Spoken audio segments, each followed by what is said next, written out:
El culto no es un curso teológico, pero este sí es un taller.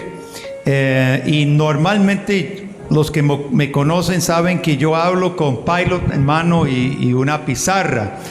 Pero no estamos en un aula, así que no voy a poder hacer mis dibujitos de hombres de palitos y esas cosas con que yo acostumbro enseñar. Así que estoy como sin un ala, ¿verdad? No. Pero vamos a hacerlo lo mejor que podamos. Como yo voy a dar bastantes pasajes, pero no los vamos a leer todo. Si le interesa este tema, la mayoría de los pasajes que voy a mencionar están en el libro, porque básicamente hoy estoy siguiendo el bosquejo. No todo lo que hemos dicho está aquí, pero el bosquejo está en este libro. Entonces, si le interesa esta parte, especialmente lo que vamos a hablar, usted lo puede hallar en el libro que se llama Renovando Pacto con Dios. Ahora, en el espacio anterior habíamos mencionado que en muchas iglesias se ha reducido un reduccionismo del culto a evangelismo, a un show, a un tiempo de sentirse bien o a otra cosa que realmente no es. Entonces, ¿qué es el culto cristiano? No encontramos directrices muy claras en el Nuevo Testamento, ni siquiera encontramos un mandato o varios mandatos muy claros de reunirse el domingo. No encontramos una liturgia, no encontramos un orden de lo que debemos hacer. Y si nos preguntamos, ¿realmente Dios dejó a la iglesia sin ningún guión? ¿Realmente Dios dejará su iglesia para que se esparza por todo el mundo, que se llegue aquí y lo que se hace es lo que yo crea o lo que usted crea o aquí a venir a inventar? ¿Será cierto eso? Yo no, conociendo el Dios de la Biblia, todo lo que leemos de la Biblia, no es posible, hermanos, de que el culto, el tiempo del domingo simplemente sea una cuestión al azar, de poder llegar e inventar nosotros. Ustedes saben lo que pasaba en el Antiguo Testamento cuando se salían lo más mínimo de las directrices. Dios había ordenado a los sacerdotes a ofrecer incienso solamente del fuego que Dios mismo había encendido con su gloria cuando encendió el fuego en el tabernáculo. ¿Y cuántos recuerdan lo que pasó cuando Nadab y Abiú se emocionaron y tomaron fuego no del altar de Dios, sino de quién sabe dónde? La Biblia no dice de dónde lo tomaron. ¿Qué les pasó? Murieron. Ese Dios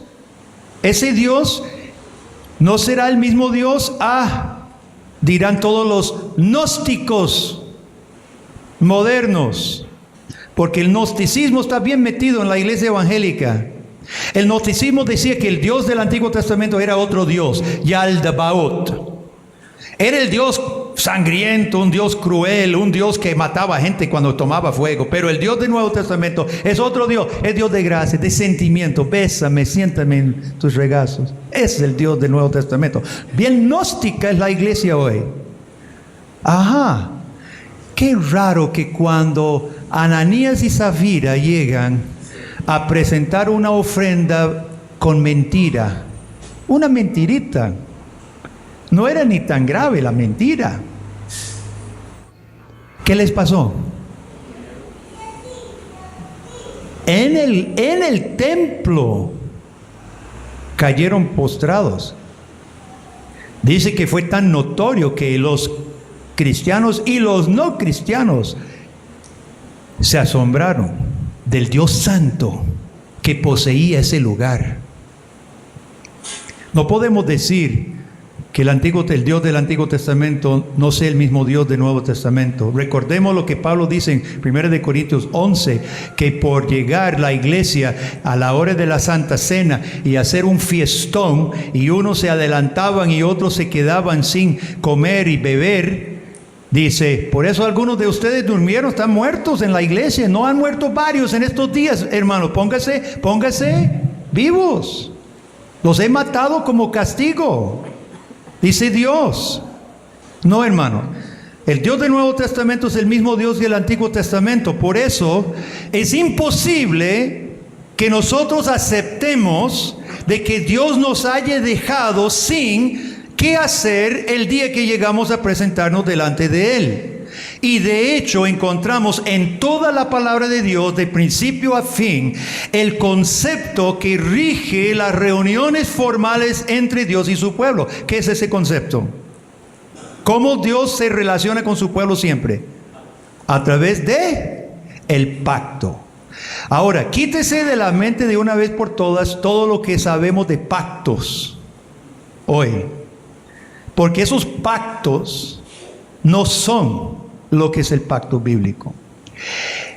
Las manos inmundas siempre malversan las cosas santas y han echado manos inmundas sobre el concepto de pacto, convirtiendo pacto en lo que nosotros hacemos para sacarle a Dios. Ese es el concepto pagano del pacto. Estábamos escuchando a Vishal Mangalwadi esta semana. Yo le estaba escuchando en internet y él estaba hablando en la India. Los dioses deben ser complacidos, deben ser expiados. Entonces siempre están complicando la vida de los hombres para que al sacerdote se le lleve comida, bebida y ofrendas. Ese parece ser el Dios de la Biblia según muchas iglesias. No te va a dar a menos que usted dé. El puro paganismo. Dé para que reciba. ¿Y cuál es el mensaje del Evangelio? De gracia recibiste, dad de gracia. Nosotros no llegamos para dar a Dios, ni contratar, ni hacer un contrato con Dios, ni para poder expiar o satisfacer o darle a Dios. ¿Quién le ha dado a Él para que le dé? Dice Pablo. Así no es. Así que pacto es un concepto totalmente diferente y queremos analizar un poquito sobre este asunto, hermano. Ahora, es triste que hayamos perdido el concepto de pacto cuando la Biblia está repleta de referencias a él. Esta palabra que yo tengo en mis manos es un libro de pacto. Esa es la esencia de la Biblia. El término se usa explícitamente unas 300 veces en la Biblia y se encuentra de principio a fin. Y donde no se encuentre el término pacto, se encuentra las acciones de pacto. Ahora, en el libro, aquí voy a simplemente repasar brevemente para no detenernos. El que no cree algunos de los puntos, levante la mano y vamos a leer los versículos, ¿ok? Si alguien tiene un problema, aquí estamos, como dije, para trabajar. Y si alguien no me cree en algún punto que voy a decir, por favor, dice, hermano, por favor, denme algún pasaje en que usted se basa. Aquí están en el librito de lo que vamos a ver. Ahora, en la Biblia, en primer lugar, Dios establece, usted sabe que en ninguna vez el hombre establece pacto con Dios. Ahora, los que han hecho buen trabajo me dirán, no, pero en Nehemías dice, hagamos pacto con Dios. Algunos que ya lo han investigado, porque hay 2 versículos en todo el Antiguo Testamento donde dice, haremos pacto o hagamos pacto con Dios. Uno es un Salmo y uno es Nehemías. Sin embargo, ese pacto no es establecer un pacto con Dios. Están hablando de renovar su pacto con Dios. Es el pacto de Moisés que está ratificando. Cuando ellos dicen en esos 2 textos que haremos pacto con Él o hagamos pacto con Dios, está simplemente diciendo, renovemos el pacto que Dios hizo a través de Moisés a Israel. No van a hacer un nuevo pacto. Es imposible hacer un pacto con Dios. Dios es el que se acerca al hombre y hace pacto con Dios. Estaba conversando con uno de los hermanos a la hora del café y me dice el hermano, ay hermano, ¿cómo hacemos para que las iglesias se vayan concientizando en todas estas cosas? Y yo comenté que la teología de la iglesia es la que manda el culto. No podemos componer la liturgia de la iglesia hasta que nuestra teología esté mejorada, está más fundamentada en la palabra de Dios, porque el culto refleja nuestra teología. Estas canciones que escuchamos reflejan una teología. Y la práctica y la creencia están estrechamente ligadas. Ahora, si nosotros podemos llegar a apreciar la prioridad de Dios en la salvación, la prioridad de Dios en el pacto, esto va a modificar tremendamente. La canción que acabamos de cantar se toma de Salmo 32. Es un salmo que nosotros mismos le pusimos música porque en ese entonces no hallábamos canciones de confesión de pecado, pero un montón de salmos son confesión de pecado. Y en nuestro servicio dominical en nuestra iglesia nosotros confesamos nuestro pecado y cantamos utilizando los salmos la confesión de nuestro pecado, como hacía David en este salmo. Y cuando empezamos a entender la prioridad de Dios, la rebeldía del hombre, otra vez la prioridad de Dios en gracia, hermanos, eso va a cambiar el culto totalmente. Cuando nos damos cuenta que estamos sentados aquí invitados por gracia, cuando estamos acercados, llamados por Dios por gracia, por ningún derecho, como esta mujer que canta arrebato, ella ni siquiera dice con la ayuda de Dios, ella le quita al diablo todo lo que a ella le pertenece. Qué desastre que la iglesia haya llegado a creerse Dios en la tierra y Dios siervo. Este concepto de pacto nos va a ayudar mucho. En primer lugar, Dios es el que establece pacto. Con el mismo Adán estableció pacto, y en la Biblia, a lo largo del desarrollo del plan de redención, Dios recuerda su pacto y renueva su pacto con su pueblo.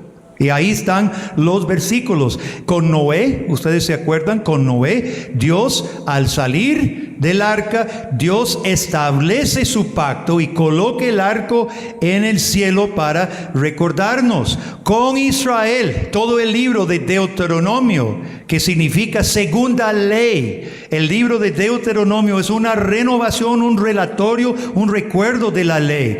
En Ezequiel, Zacarías, en Lucas capítulo 1, dice, tú has recordado tu pacto al enviarnos un Salvador. Ok, segundo, por su parte, el pueblo de Dios debe guardar el pacto y debe renovar sus votos del pacto cuando haya fallado. En Crónicas, el pueblo es llamado a hacer memoria. Bueno, en Crónicas Dios mismo dice, haré memoria de mi pacto. El pueblo debe tomar esa memoria del pacto. Salmo 103 dice, Él guarda su pacto para con los que le temen. Entonces el pueblo cuando falla, y ustedes recordarán los reyes, los profetas, ¿qué hace Elías en el monte de Carmelo? Si no es una renovación del pacto. Y ahí, antes de la bendición de la lluvia, debían morir los falsos sacerdotes, ¿verdad? Debía haber maldición y castigo sobre los que estaban desviando a Israel antes de que viniera la lluvia. Así que la renovación de pacto nos lleva a un sincero arrepentimiento, a veces castigo de Dios sobre la maldad, y nosotros renovamos nuestra parte del pacto, los votos con Dios. Por eso el momento del culto de confesión de pecado debe ser sincero. Por nuestra parte, en nuestra iglesia guardamos silencio.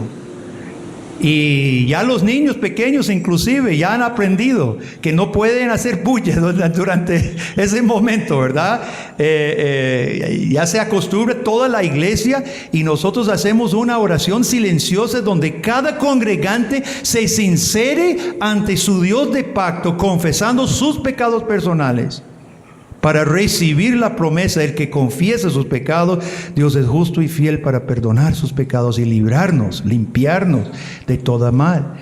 Entonces, esta parte del culto nosotros lo tomamos serio, lo encontramos en la Biblia. Las renovaciones de pacto siempre incluían humillarse ante Dios y confesar sus pecados. Ahora, importante, existen ritos para hacer pactos. Y esto, yo no sé si vamos a terminar todo el material hoy, lo dudo, pero especialmente caminando hacia el Nuevo Testamento, nosotros encontramos ritos de pacto desde el primer pacto. ¿Cuál es el primer pacto que Dios hace con el hombre? Con Adán. Con Adán. ¿Hubo un rito para con Adán? No pareciera, ¿verdad? ¿Qué rito hubo con Adán? De su presencia. No escuché. La presencia de la voz de Dios al establecer su pacto con Adán. ¿Había algún rito, otro rito? Bueno, no, antes del pecado no. Antes del pecado no había sacrificios. Los árboles en el huerto. El árbol de la vida. Un árbol ritual. Gozando plena comunión con Dios, tenía derecho al árbol de la vida y todos los días podían comer, pero era una comida ritual. Podían comer físicamente de los demás árboles. Comía bananos, papayas, mangos, todo lo que usted quiera, ¿verdad? Bueno, no sé si era tropical, medio tropical, me imagino.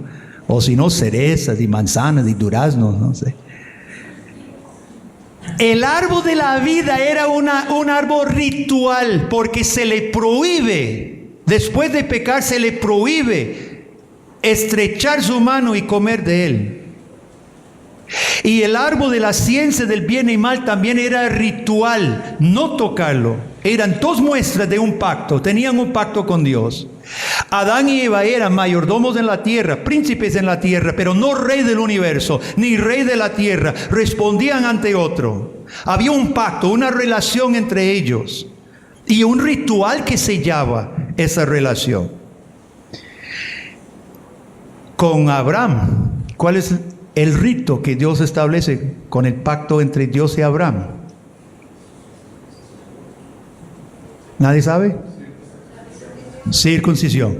¿Cuáles eran los ritos que Dios establece a través de Moisés con Israel? Los ritos del pacto en el monte de Sinaí. Ritos. ¿Cuáles eran algunos? Eran varios. Sacrificios. ¿Qué más? Pascua. La Pascua. Las ofrendas y sacrificios.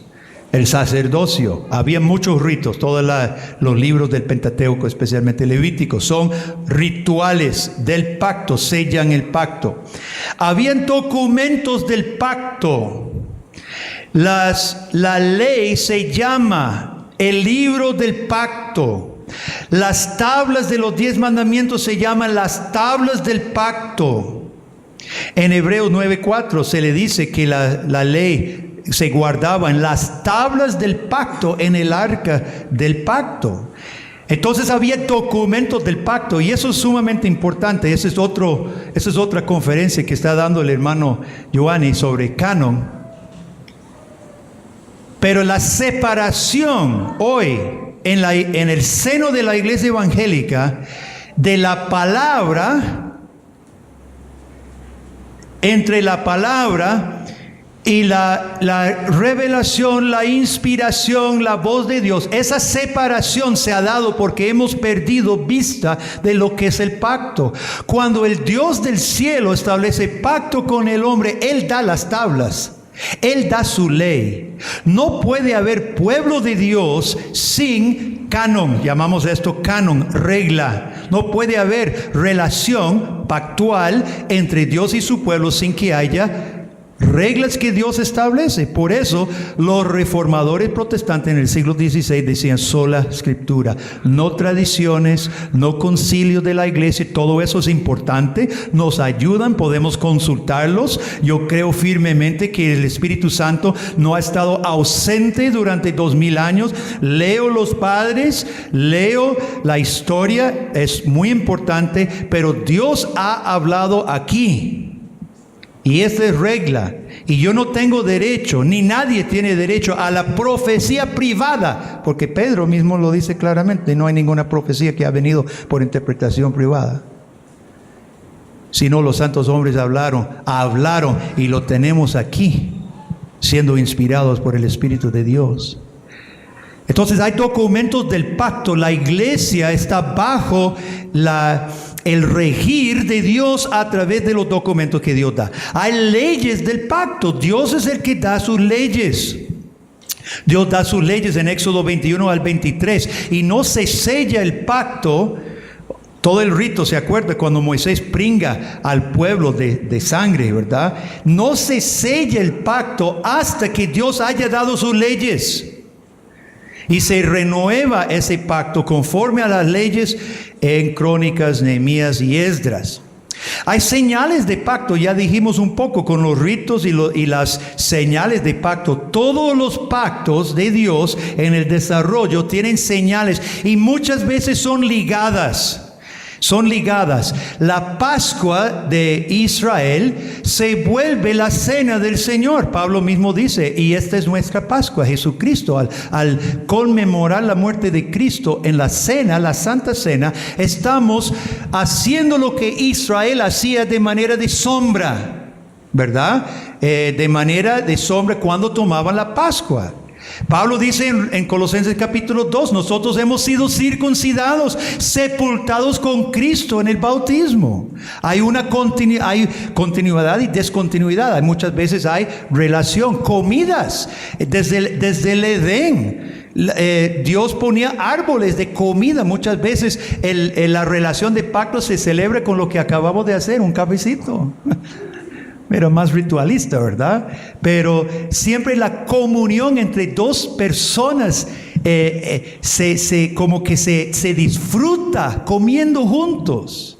Y Dios, casi en todas las etapas, menos con Noé, aunque el sacrificio de Noé se llama olor grato a Dios, pero el arco iris no es una comida, pero en las demás etapas siempre se siente el pueblo con Dios. Y tiene comunión en una comida pactual. Hay mediadores de pacto. En el puro principio, Adán mismo era mediador para toda su raza. Pablo dice en Romanos capítulo 5 que Adán era nuestra cabeza. Y cuando Adán pecó, todos pecamos. Adán era mediador de toda la raza en él. En sus lomos estábamos todos. Y cuando fracasa nuestra cabeza, todos fuimos arrastrados. Y con base en ese principio de haber mediadores, hermanos, que Jesucristo pudo representarlo a usted y a mí en la cruz. De modo que el que crea en Cristo y que invocar el nombre del Señor será salvo, porque Él nos llega a representar como mediador, cabeza nuestra. Hay sacrificios de pacto desde que Adán cae en el pecado. De ahí en adelante hay sacrificios. Y en Hebreos, y tal vez más adelante, tal vez pueden ver conmigo en Hebreos brevemente, porque este va a ser un punto importante. Es común escuchar en la iglesia evangélica hoy que no hay más sacrificio, pero eso es falso. No es cierto que no hay más sacrificio. No hay más sacrificio de animales. Pero sí siguen existiendo sacrificios. Si lo dejo picado es para que lo veamos más adelantito. En Hebreos 9, 18, dice, de donde ni aun el primer pacto fue instituido sin sangre, porque habiendo anunciado Moisés todos los mandamientos de la ley a todo el pueblo, tomó la sangre de los becerros y de los machos cabríos con agua, lana, escarlata y hisopo, y roció el mismo libro y también a todo el pueblo, diciendo, esta es la sangre del pacto que Dios os ha mandado. Él está repasando lo que pasó. Ahora, veamos en capítulo 10, 28, y él ha repasado entre el versículo que acabo de leer en adelante, ha repasado la obra de Cristo una vez por todas, y termina diciendo, el que viola la ley de Moisés por el testimonio de 2 o 3 testigos muere irremisiblemente. 10:29. ¿Cuánto mayor castigo pensáis que merecerá el que pisoteare al Hijo de Dios y tuviere por inmunda la sangre del pacto en la cual fue santificado e hiciere afrenta al Espíritu de gracia? Ahora, ese sacrificio de Jesucristo es un sacrificio vigente, tanto que es posible violar la sangre del pacto. Más adelante hoy, si Dios permite, vamos a ver que cuando el israelita ofrecía su sacrificio expiatorio por su culpa y por su pecado, el ofrendante se convierte en ofrenda a Dios agradable. Sin el sustituto no somos agradables a Dios. El sacrificio quemado sube para ser olor grato a Dios. Y ahí es que el ofrendante puede, el libro de Levítico, puede traer sus ofrendas de paz, puede traer la primicia de su cosecha, puede presentarse a sí mismo como ofrenda y sacrificio al Señor. Así que los sacrificios del pacto, hermano, la sangre de Cristo fue derramada una vez por todas, que queda vigente para siempre. No tiene que ofrecerse de nuevo porque está vigente. No caduca. El sacrificio de Cristo es para siempre, eterno. Se fue ofrecido en el lugar, en el santuario celestial. Es posible violar esa sangre. Posible violar la muerte de Cristo. Y nosotros somos convertidos en sacrificios de pacto a través de Cristo, porque Él nos lleva, es autor y consumador de la fe, y nos introduce con Él al lugar santísimo. Existen recordatorios del pacto, todas las renovaciones del pacto. Existen promesas del pacto que Dios hace con su pueblo. Existen maldiciones del pacto. ¿Cuántos recuerdan los 2 montes? Los 2 montes donde uno tenía que decir las bendiciones y otro tenía que decir las maldiciones, de 2 montes en Israel. Cuando había de entrar en Israel, Dios dice a través de Moisés, suba los 2 montes y que la tierra misma sea testigo contra ustedes. ¿Cómo se llaman los 2 montes? Estamos mal en pactos. Ebal y Gerizim.